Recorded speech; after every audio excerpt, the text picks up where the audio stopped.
tier rank them again. I did that last year and I really like that. So I will now open up the tier list that I made and I'll be in the corner. Also my hair is really crazy today, sorry. So yeah, we have the tiers. At the top, I hope you can see my mouse. If not, you'll just have to imagine that I'm moving it. At the top we have Chef's Kiss. Then we have Would Recommend. And those two are books I liked. So Chef's Kiss is obviously my favorites of the year, and Would Recommend is books that I liked and that I would recommend. Then we have Alright, and the name is the meaning. These books were alright. I think we're gonna have a lot of books in that category. Then we have Sigh. Kind of like those books where you just think about them and you're like, yeah. I'm doing a great job at explaining that. These are books that were just so, that were forgettable, that I didn't really, I don't know, that were just, yeah, somewhere like I didn't really dislike them, but they're just like, yeah. And then we have a double category. We have DNF / waste of time. And this is for books that I did not like / books that I DNF'd. And yes, those two are two different things, because not all of the books I DNF'd were books that I disliked so much that I stopped reading. Some just didn't work for me, but I didn't want to give them a bad rating. Some of them are both of those things, and some I read, and I read it, like the whole book, and I hated it, so. Anyway, somebody asked me when I did this last year to please put the books that I will be rating at the bottom of the screen, so you can see them before I rate them. I read 79 books last year, okay? They would not fit at the bottom, so I'll just put them in as I go, but I will put a list of all the books with my ratings and like short reviews either in the description or in the pinned comment, so you can scroll through. Obviously there will be like some minor spoilers for this video, but yeah. And also, these books should be rated in approximately the order I read them in. I think there's been a little bit of mix-up when exporting the pictures, so yeah, but all in all they should be the order I read them in. Yes, and also on a side note, I don't know what happened. I don't know how I managed to read 79 books. This is like, it was a great reading year, quantity-wise. Quality-wise, it was only so-so, but anyway, I'm getting ahead of myself. Let's start with the first book, and that is Graveyard Shift by M.L. Rio. So this was my first book of the year, and I'd read, is it called If We Were Villains by M.L. Rio before, and this one was, I've read so many books this year, it's kind of difficult to remember them all, but this one was alright. I remember liking it, but feeling that it could have been better. I have to adjust my laptop so you don't hear my fingers on the touchpad. The ending felt kind of abrupt, but other than that, it was good. Okay, then we have the next one, which I read at the airport, I think, fittingly, or on the train or something. This features a lot of stories of people who are interconnected. They're all connected by the fact that they are stuck at the airport on Christmas Eve. And it was cute, but there were so many like life lessons and like motivational speeches thrown in there. It got really annoying. So I'll have to put this one in sigh, just because I did not appreciate all the motivational quotes and like, I don't even remember, but I just remember being so annoyed by the book. Maybe this one is a bit mean, this rating, but you know. Okay, then we have this one, The Turn of the Screw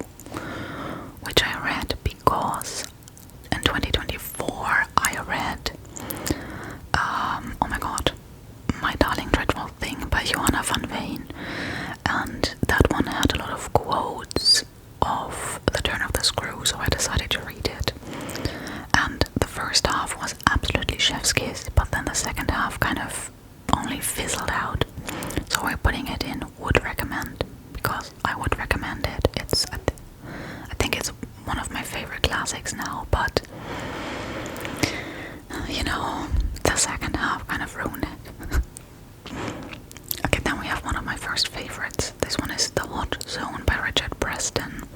The terrifying true story of the origins of the Ebola virus. And that one is like, it's true horror. There are some points in this book that are dramatized and like fictionalized, I would say. It's not entirely true, but it is a scientific book most of the time, so it's non-fiction, and I really enjoyed this one. It's gruesome. Definitely avoid this if you don't like body horror and that kind of stuff, but it was awesome for me. Next we have, I think I read this one first, next we have the first DNF of the year. This is Alk, A-L-K, by Simon Borowiak. This book is, or the author, I should say, the author is an ex-alcoholic. So they don't drink anymore, or he doesn't drink anymore, but in this book he talks about his addiction and about the foundation of addiction and like how alcohol works. I don't know, I didn't get that far into the book. I think I DNF'd it like 30 pages in because it talked to me in the way you would talk to a child. It used very simple language, and as someone who has learned about all of those things, or most of them, in much more complicated terms, it was just like very underwhelming, so I DNF'd it. Okay, then we have Plain Bad Heroines by Emily M. Dunforth, one of my most anticipated reads of 2024, but as you can tell, I didn't read it in 2024. I think I started this in September 2024 and only completed it in like January last year, because this one is a chunker. It's 600 pages, and it's also boring for quite a lot of these pages. I'll be putting this in alright. It was alright. There were some sections that I really loved, and there were like 200 pages in the middle that felt like they could have just been cut altogether, so meh. Okay, and now we have, I'll write these two together, we have The Hawthorne Legacy and The Final Gambit. I read the first book, what's it called? The Inheritance Games in 2024, at the end of 2024, so I completed the trilogy in 25. And if you think a lot of these covers do not match, you would be correct. I have a video about that on my channel where I talk about that. I think it was in one of my reading wrap-ups. But I ordered the third book and I got the wrong cover, so yes. And I'm putting those two and would recommend. I should also say, not all of these books are in this tier list according to the stars I gave them. So there might be a 5-star book that I put in alright because I liked it, but it was just very forgettable. Or there might be a 3-star book in chef's kiss because it wasn't that good, but I keep thinking about it. So it's not necessarily according to my star rating. Like the star rating that I have on Goodreads is more like, did I like it, did I enjoy reading it? And this is more like, what are the books that I'm taking with me? What did I take away from reading this year? So some books that I really liked at the time of reading them, I would not recommend anymore. Okay, but these two, they were good. Okay, let me put them a bit closer together because I think this category is probably going to be the fullest. They're YA. They're like a mixture of YA romance and detective stories. So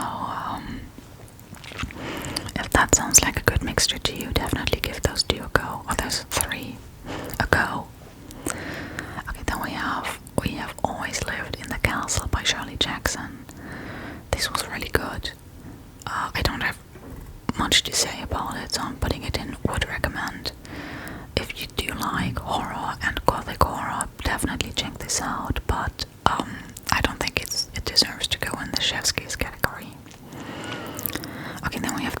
should we stay or should we go? And this one is okay. This year I started participating in an English book club, and this one was the first book that I read with the book club. This is a book that I never would have chosen for myself, and I'm contemplating between Sigh and Waste of Time because I did not really enjoy it. But also the discussions we had about it in the book club were really, really great. So basically this is about a couple who are in their 70s, I believe, or in their like 60s at the beginning. And they make a pact that should they be that on their 80th birthday or something, they will commit together to avoid aging. And then there are 20 chapters, and each chapter deals with one possible outcome. So there's one chapter where they do it, there's one chapter where he does it but she gets cold feet and then she lives on. I think there's 2 of those chapters actually. There's one chapter where they decide not to do it, but they have already sent out a letter telling their children that they did it. And so she runs out to the mailbox to get that letter back and gets run over by a car and dies. There's one chapter where they decide to do it, but their daughter intervenes and they're sent to an asylum. That chapter was okay. I just remembered that chapter about the asylum, and for that alone it goes in the waste of time category, because that chapter was atrocious. The way that the author described the treatment of mentally ill people was so stigmatizing and so horrible.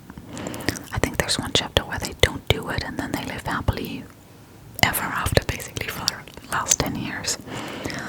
Or there's one where they become immortal or something. It explores a lot of different options, but none of them are great. Okay, then we have a trilogy that I will write together. This is the trilogy by Sarah L. Arifi, The Final Strife, The Battle Drum, and The Ending Fire. Now, only the 3rd book was new, the rest were rereads because I wanted to get back into the world. And The Final Strife was probably my favorite book of 2022, but The Battle Drum was very disappointing. I still gave it 5 stars, but it was very disappointing. But because part 2 was such a dumpster fire, in my opinion at least, part 3 could only lose. And there were a lot of great aspects about part 3, but because part 2 kind of ruined it for me, I only gave it 4 stars, the 3rd part. And also there are a lot of couples in this trilogy. It's a queer normative society, so there's a lesbian couple, there's a couple involving a trans person, and there's a straight cis couple. And I will give you one guess which of those is the only couple to survive the books. Correct, it's the straight cis couple. So that kind of felt like a betrayal. So I'm putting this one in Chef's Kiss because I did really enjoy the first part. Then this one I'm putting in Sigh because I truly hate this book. This is worse than Middlebuck Syndrome. This is like... Okay, I think the main reason why I hated the 2nd book is because it took the trilogy in such a different direction than I was anticipating. And also, I'm sorry to say, but this 2nd book in the trilogy kind of put me off of Sarah L. Arifi for good. I think I've taken her Feybound trilogy off my TBR because I hated how this one ended, so I don't even want to start the other one.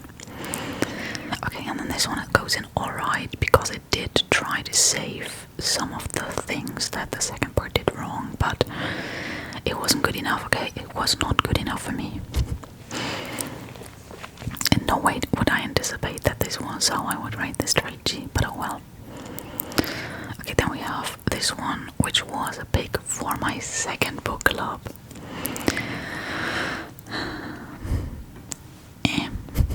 I don't have anything to say about this book. this is like strange. It's a very strange book. Basically, the protagonists are a lesbian couple, and one of them was lost at sea, and now she's back, but she's different. And she's like, she always turns on the faucet, and she lies in the bath for hours. And I feel like I did not understand this book at all. Someone please tell me, if you really enjoyed this book, please tell me why, because Okay, then we have this one, Take My Hand by Dolin Burgess Valdez, and this one is an absolute chef's kiss. It's one of my favorites. So this book deals with the abuse and exploitation of black people and their bodies, especially in the medical system.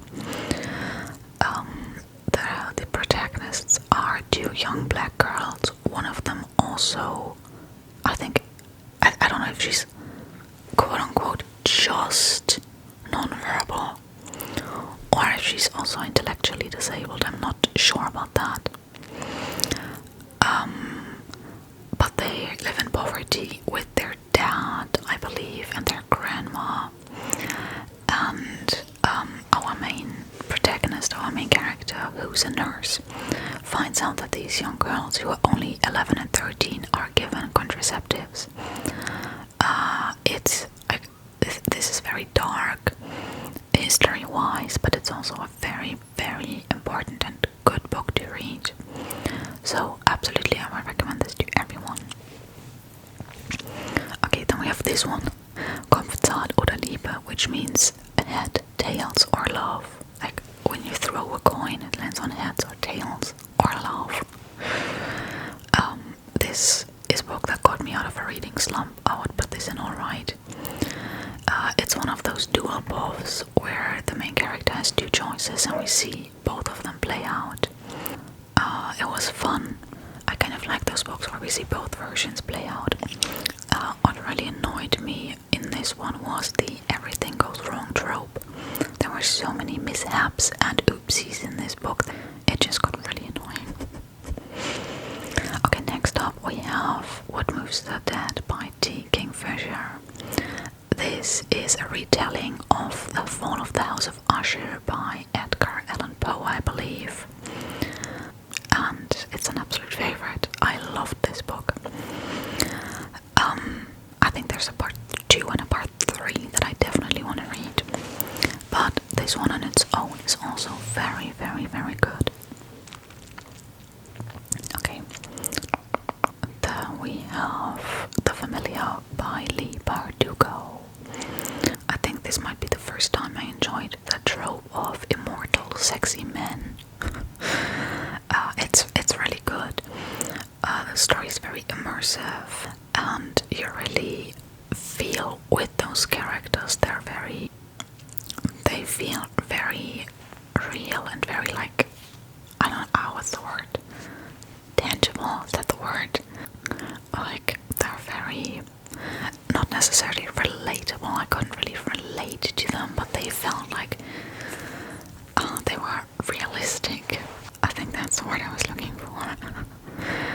Okay. Also, I'm so sorry for all the cuts. There's a dog barking in the apartment below ours, so I think this is the 7th time I've tried to say this sentence. Okay, next we have another DNF. This is Lady Chatterley's Lover by D.H. Lawrence. And when I told my mom I was reading this, she was like, "You sure?" I should have listened to her. This was another pick for our book club. I tried to read it. I think I gave up at around the halfway point. I read a summary instead, and that was that. Okay, next was The Very Secret Society of Irregular Witches by Sangu Mandana.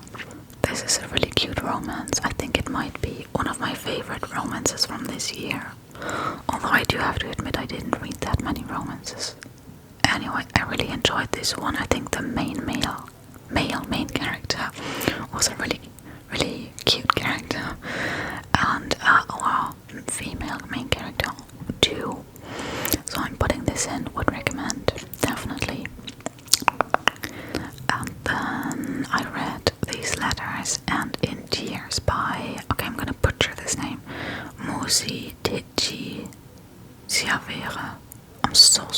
about that one. This takes place in Cameroon, and it's about two girls whose names I've forgotten, that fell in love in their teenage years, and they have not seen each other for a very, very long time. In fact, our protagonist doesn't know what happened to her love, and so all these years later she starts searching for her again. This was very, very sad, but it also dragged in a lot of places, so I'm putting it in alright. I would recommend it definitely, but don't be surprised when this one bores you in parts. Okay, then I read I'm Glad My Mom Died by Jeanette McCurdy, which was such an anticipated read for me.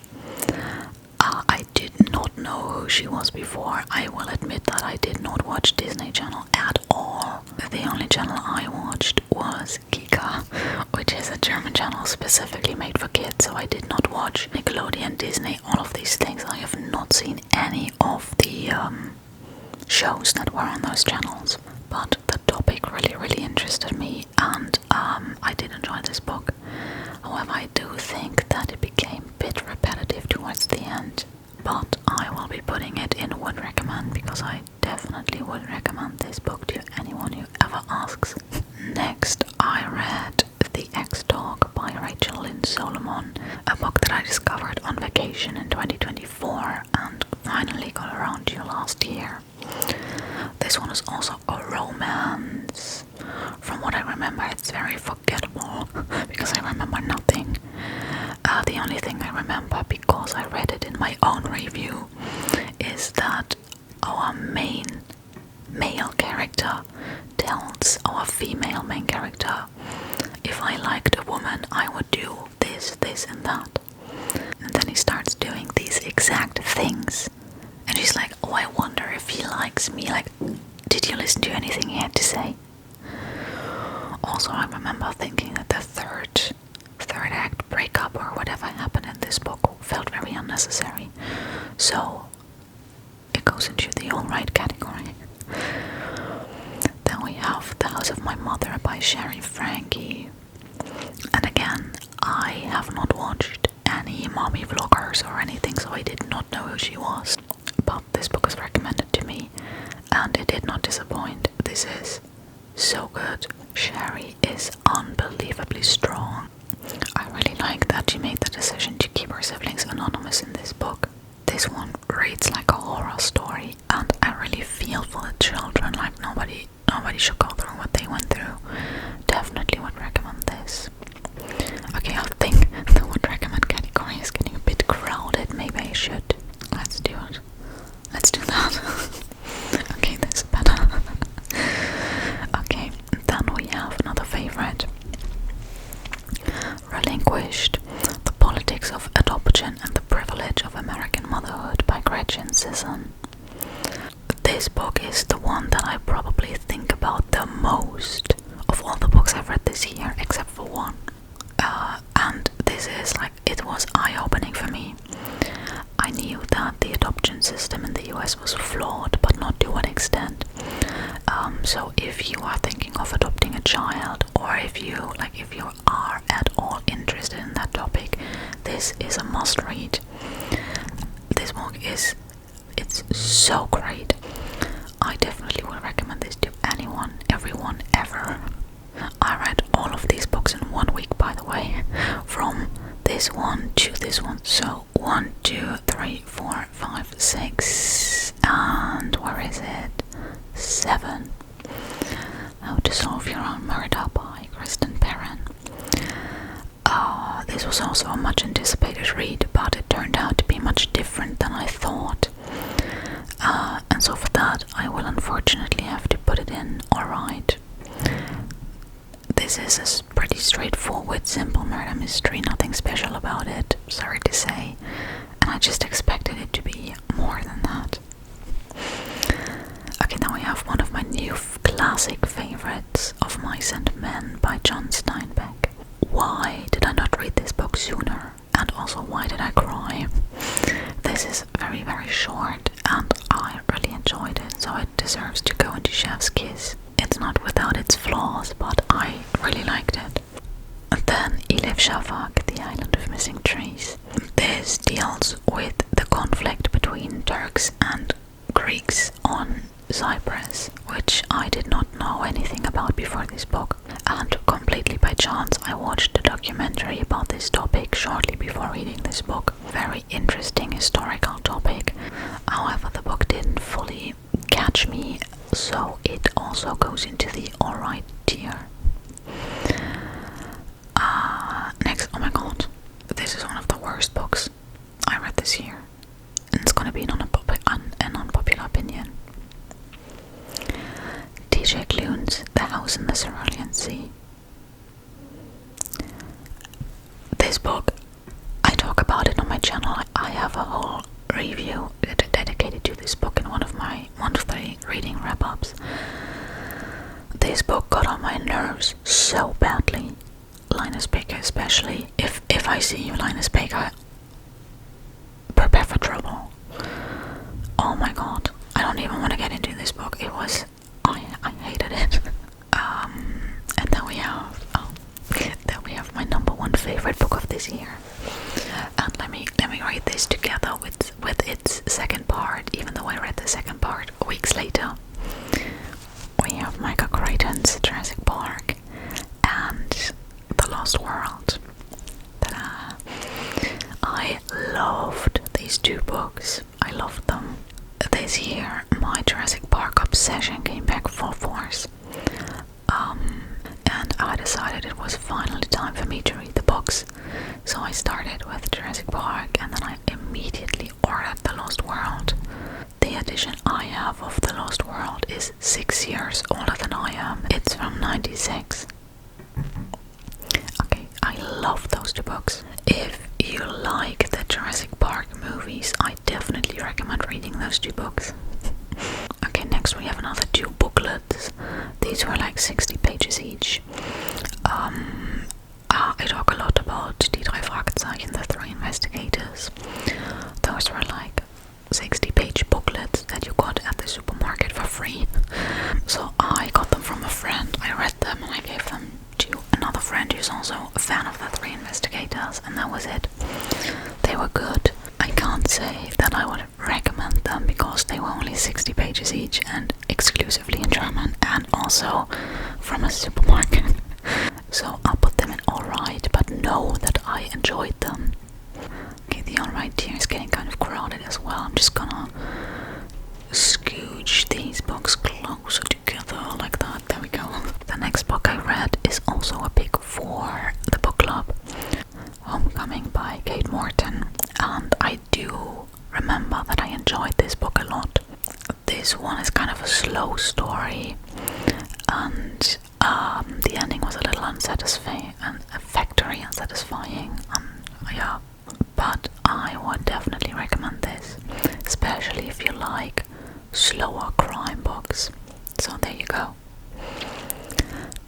I also really like the dual timeline between the present and the past.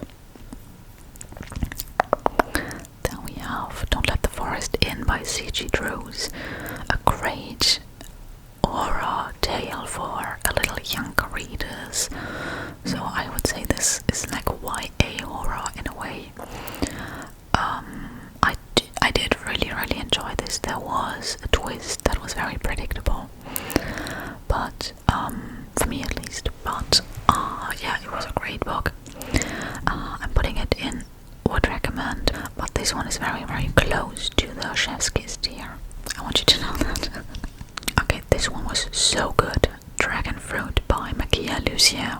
The only complaint about this book is that we didn't get more of it, so it goes into would recommend. I would absolutely recommend this. Absolutely, it's a great story. The world in this book is so good.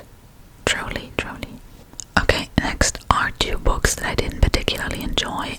They have nothing to do with each other, but I'm grouping them together because I read them for Goodreads reading challenges. One is The Memory Police by Yoko Okawa, and the other is That Summer Feeling by Bridget Morrissey. This one, The Memory Police, was interesting, but I didn't feel like I got it. So it goes into sigh, and and the other one was a romance, but it was very insta-lovey. I think the entire book took part in like 2 weeks. And also, I don't know why, but I'm not a huge fan of the setting. The setting was like a summer camp for adults, and I don't know, just not a fan. Next, I read a book that has been made into a movie and that I love. It's The Princess Bride by William Goldman, and I read it in German, so this is Die Brautprinzessin. I love the movie. And I will admit that the book is objectively probably better because it's satirical. However, I am a romantic, and so I prefer the movie. This goes into alright. I'm gonna make some people very angry with this. And I did enjoy the book. I just like the movie better. I'm sorry. Sorry. Then we have another book by Johanna van Veen, Blood on Her Tongue, which is a vampiric story. This is also a favorite of mine this year. It goes straight into the favorites tier. This is a slightly different take on vampires and all things blood-sucking and blood-drinking. And I really tremendously enjoyed this book, though not as much as her other one. Next we have a horror tale. We have Bat Eater and Other Names for Cora Singh by Kylie Lee Baker, or just Bat Eater. There are some different names. This is a COVID story, and the main character, it starts with our main character, and her sister has been pushed in front of a train several years ago, so she's traumatized, and also she cleans, oh my god, what are they called? She cleans murder scenes for a living. This one felt a bit like reading a horror movie. It was very scary, though, I will admit, but I'm putting it in alright because, I don't know, it just wasn't entirely for me. The next book I read was this one, The Scorpion and the Night Blossom by Amelie Wenchow. I think this has to go in the sci category because while the idea was really great, the execution was sadly lacking, and also our main character only survived because everyone else helped her. Like, she did nothing for herself. We're told that she's so amazing and she deserves this, but she does nothing to show us how good she is and like how well she can truly fight, because everyone jumps to fight her battles for her. I don't know. And also the ending, I don't know, I think I'll read the second part because the cliffhanger at the end was great, but I don't think I will particularly love it. Next one was a waste of my time. Staying Alive by Eva Mirasol. Kein Arztroman, not a doctor's novel. This one is about a young woman who starts working in the ER as an assistant doctor, and the beginning was good. There are some stories about patients that I'm sure everyone who works in the medical field can relate to, but then it kind of dissolved into a really unnecessary romance involving her superior. Like, she was involved with her boss at the hospital. Kind of weird, if you ask me. And that was entirely unnecessary. But then also we skip the entire love story and we go straight into, oh, by the way, I'm sleeping with my boss. Like, what do you mean? Yeah. Next up is another DNF. I was looking forward to this book so much. Quackery, A Brief History of the Worst Ways to Cure Everything by Lydia Kang and Kate Peterson. Sorry, the font is really tiny on my laptop. Unfortunately, I hated it. This was, I don't know, this was like, it had so many anecdotes that were supposed to be funny but got really repetitive over time. I wasn't having a good time with it, and I skipped around trying to read into different chapters, trying to see if it got better, but it didn't, so I stopped reading. However, the next book I read, Stiff by Mary Roach, was brilliant.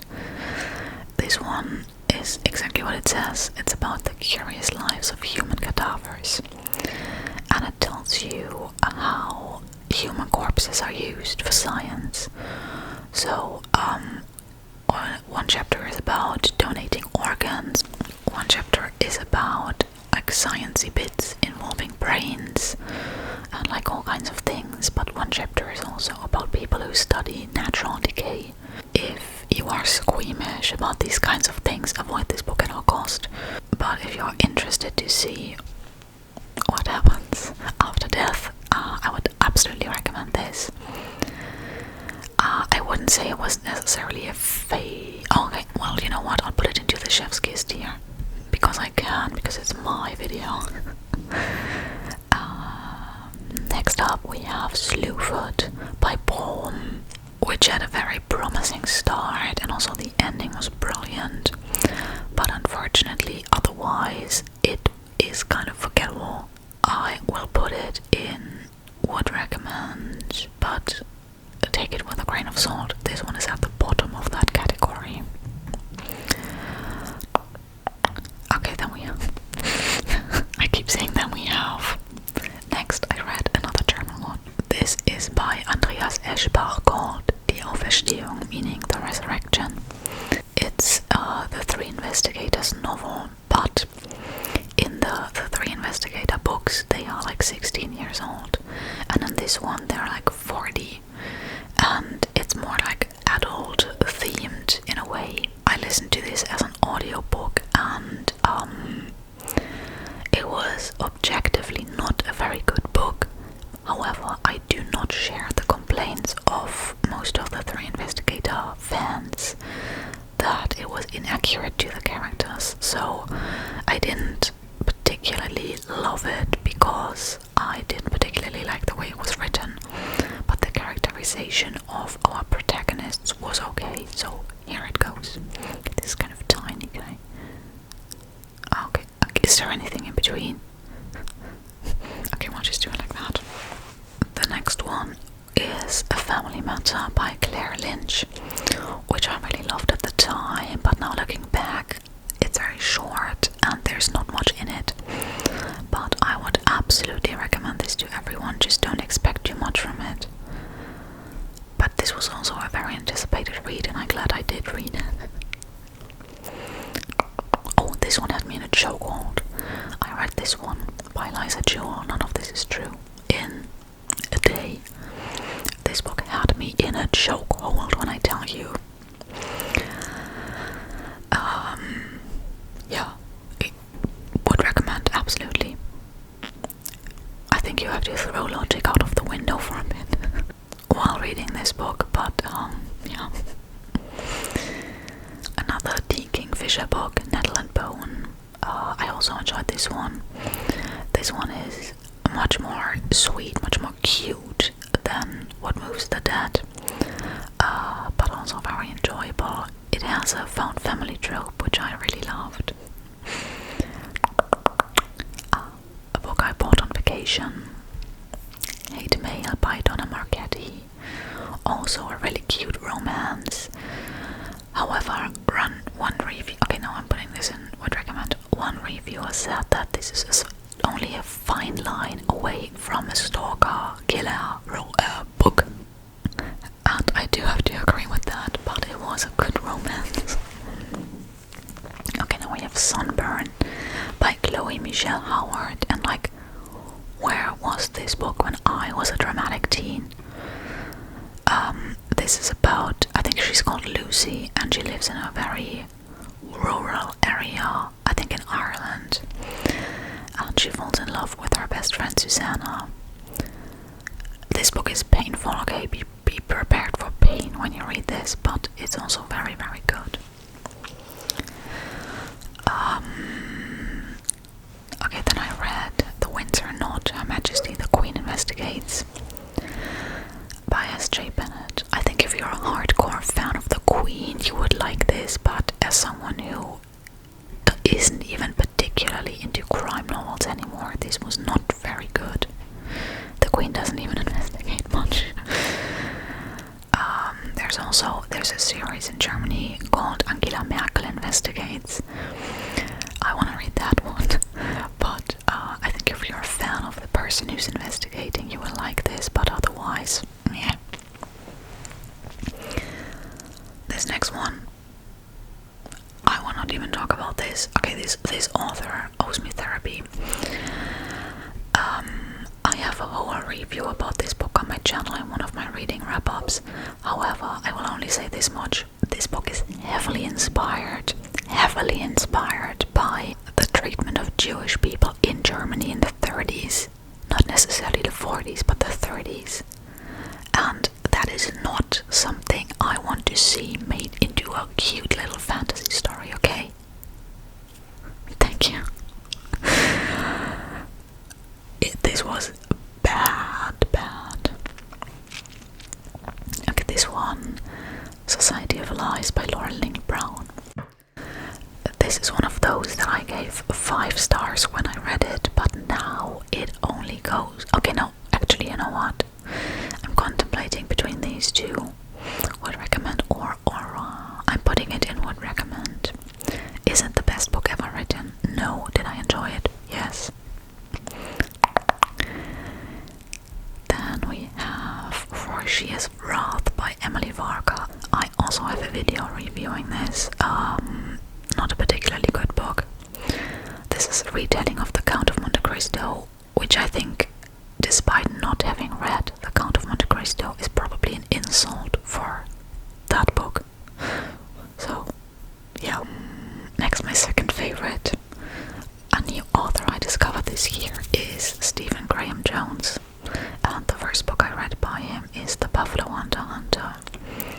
This is a horror story. It is not for everyone, even amongst horror readers. I think the opinions are pretty divided. But I loved this book so much. I think my top 3 books of this year are Jurassic Park, The Buffalo Hunter, and Relinquished. In that order, probably. Now we're nearing the end, kind of. Also for reading challenges on Goodreads, and I am grouping them together once again. These 3. The Blanket Cats by Kiyoshi Shigematsu, The Wedding People by Alison Espa, and In the Dream House by Carmen Maria Machado. I'll start from the end. This one is really good. This one is about domestic abuse in same-sex relationships, and especially about the author and her abuse that she had to live through.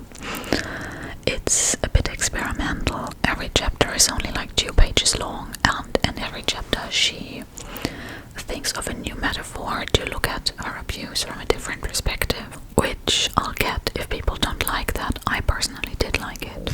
The Wedding People was a book. It's going into sigh because it just, I don't know. Like, you know, a book truly belongs in this category if the only thing I can think to say about it is I don't know. So this is where it belongs. And then this one, you know what, it goes up here. This is a sign. Do not let the bad reviews stop you, because there are so many bad reviews about this book, and look at where it is now. I almost didn't read it, but I'm glad I did. However, I will say I enjoyed this one, Dragon Fruit, and this one, A Family Matter, so much more than The Blanket Cats or The Turn of the Screw. So this category is in itself like I probably should have made 2 categories out of that, but I couldn't think of a name. Then another book I bought on vacation, Bury Our Bones in the Midnight Soil by V.E. Schwab, my first book by this author. This is a more classical take on a vampire's story, and I would recommend this. However, I do understand if people say that they did not like it. This is more like a character study of toxic lesbian vampires than it is a story with, like, it doesn't have a lot of things happening. But I enjoyed the different timelines. Next, Beklaute Frauen by Leonie Schöler. Unfortunately, this book is not available in English, but it is an absolute... yeah, I don't know. Okay, no, it goes into what to recommend. This one is about how historically women have not been credited for the things they achieved. I also interested in it, but again, it's not available in English, so. Okay, now again, 2 Goodreads challenge books. I did participate in a lot of them last year, but Not Too Bold and Funeral Songs for Dying Girls. Both go into the alright category. This one because it was just a little bit boring, sorry to say. And then But Not Too Bold. This one would have been a 5-star, but the last 2 chapters ruined it for me. I don't even remember what happened in them, but they ruined it. Then I read a lot of German books that I got for my birthday. I'll review them together. This one, and this one. I don't think any of them are available in English. Maybe this one. First, Mama and Sam. This is a story about a woman who's being catfished over the internet by someone pretending to be an actor whose name I've forgotten, but his first name is Sam.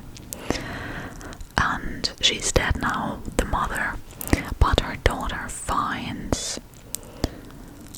it's about a daughter who lost her mother, and the mother was also catfished. This is such a bad way of explaining it, but it's a brilliant book. And it really makes you look at people who get catfished in a different light. Kind of have some empathy for them. Because, we people who have not gotten catfished, who have not gotten scammed, always think to ourselves, you know what, how can someone be this stupid? But it's about more than stupidity or intelligence. It's also about loneliness and emotional vulnerability. So, yeah. And also maybe a little bit about, in this case, knowledge of the internet. But that's, yeah. This is also a favorite of mine. I love this book.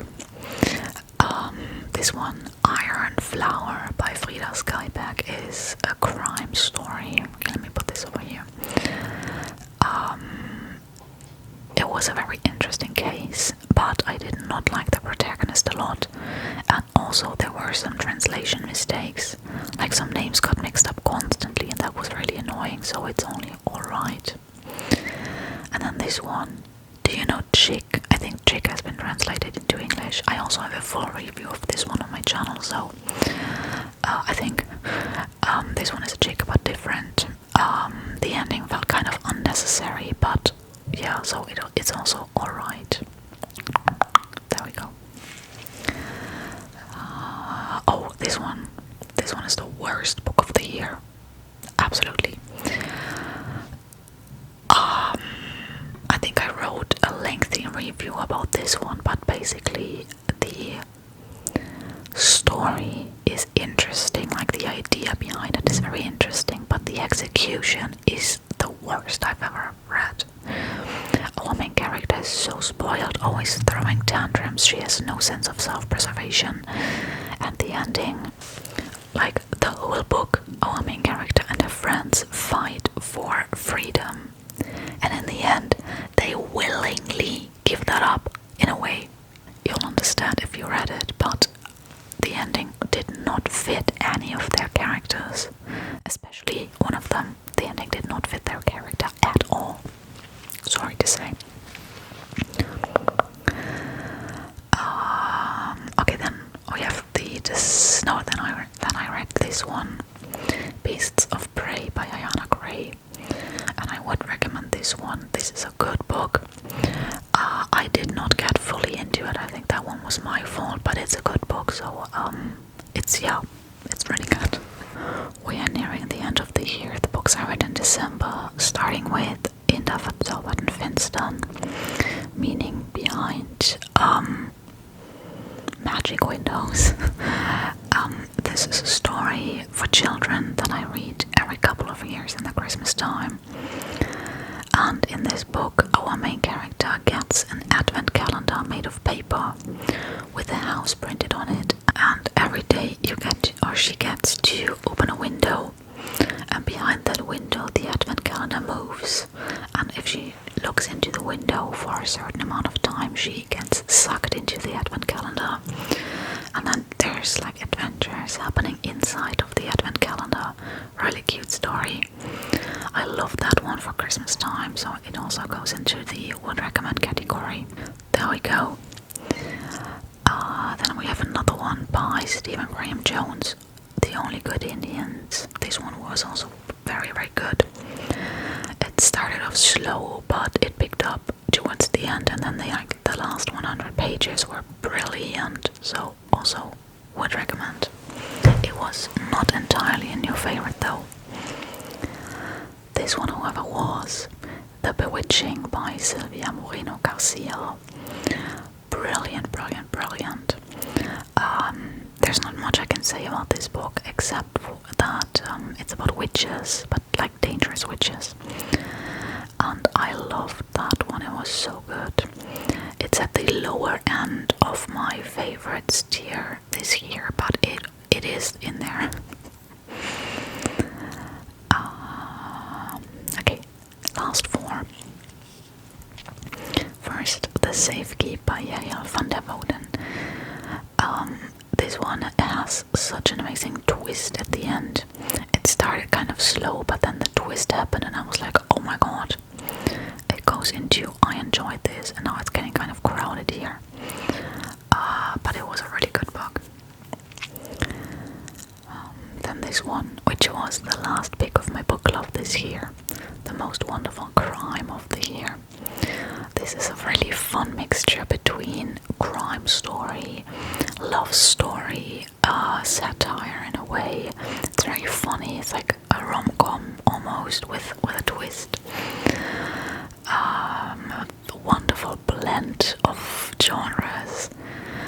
Not necessarily to be taken too seriously, but if you laugh about it, it's a good book, so it goes into would recommend. And then the last two. First we had this one, which was an impulse buy and then an impulse read. Brigands and Bread Knives by Travis Baldry. Once again, Travis Baldry does not disappoint. However, it was not as good as the other two books I've read by him, so it's not a favorite.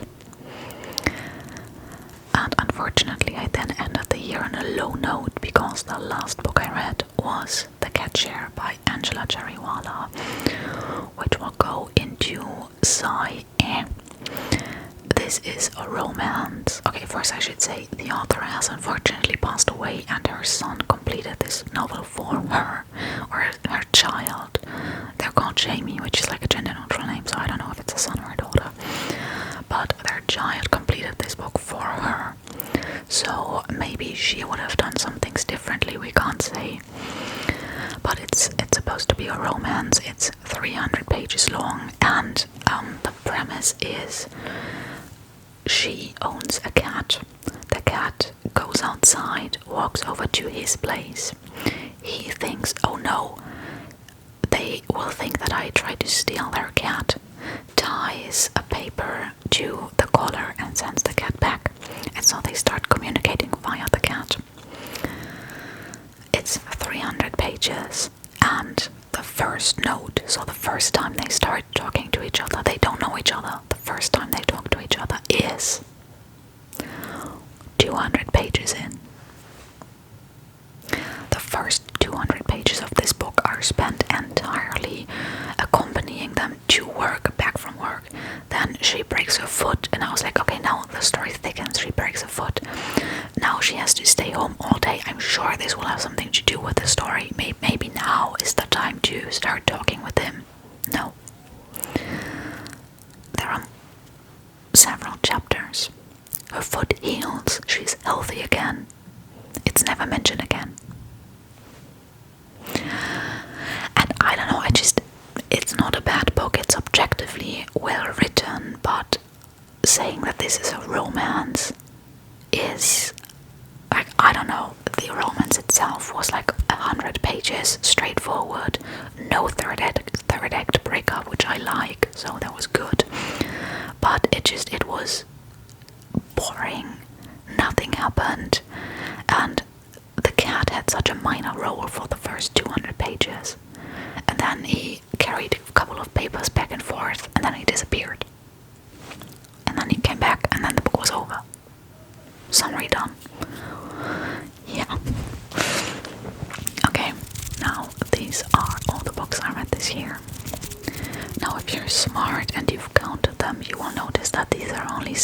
76 books and not 79 as I said there would be.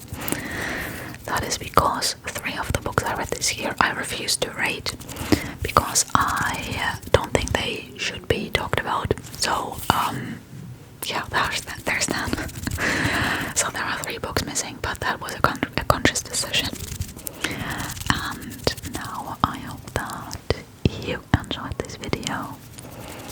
Maybe you're already asleep, and if you aren't, I hope that you fall asleep quickly tonight and that you wake up tomorrow feeling refreshed and full of energy. Hopefully 2026 only has the best in store for you, and I'll see you next time. Good night. Good night. Good night. Bye bye. Thank you to my lovely channel members. Debbie Berry, Fran Wagner, 6A02, Elegy, Call Me Ash, Stella Stallone, Blutzan Pygmalion, and Donata for their support. Thank all of you so